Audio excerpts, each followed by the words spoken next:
Setiap kali berlaku perpecahan dalam parti politik, Tun cantumkan semula. Contoh paling utama yang masa berlaku pada tahun pertembungan tim A, tim B dengan Tengku Razali. Lepas berlaku perpecahan, wujudnya Semangat 46, pada tahun 95, Tengku Razali berjumpa dengan Tun dan mereka bersetuju untuk melakukan penyatuan Melayu. Maka 46 masuk en blok ke dalam UMNO. Jadi memang betul berlaku perpecahan, pertandingan biasalah, bukan cuma orang Melayu, orang Cina, orang India pun berlaku perpecahan dalam parti. Tapi kalau dia track record tu, dia berusaha untuk menyatu balik bila setelah berlaku perpecahan. Sedangkan dia tidak perlu, kerana masa tahun 1995 tu, parti UMNO menerajui hampir ke semua kursi. Semangat 46 masa itu cuma tinggal di Kelantan. Itu pun bergantung kepada PAS. Jadi kalau nak lihat, tidak perlulah kalau dari segi logik politik, buat apa nak ambil orang yang dah pernah tentang you ataupun tak setuju dengan perjuangan you. Tapi dia tidak. Dan selepas itu kalau kita tengok masa masa tahun 2018 selepas UMNO tewas, dia dikritik oleh sekutu-sekutunya di dalam Pakatan Harapan,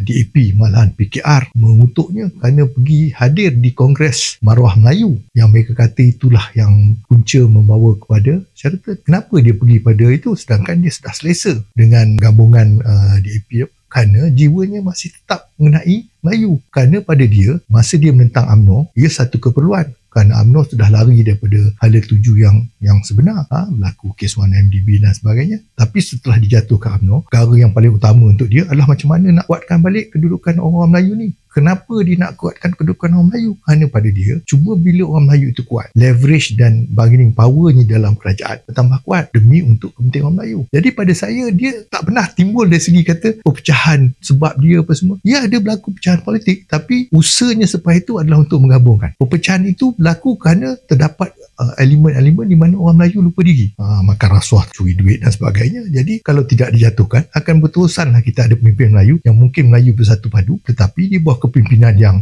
mungkar. Jadi kemungkaran itu perlu dibendung, dan dibendung dengan cara political strateginya lah.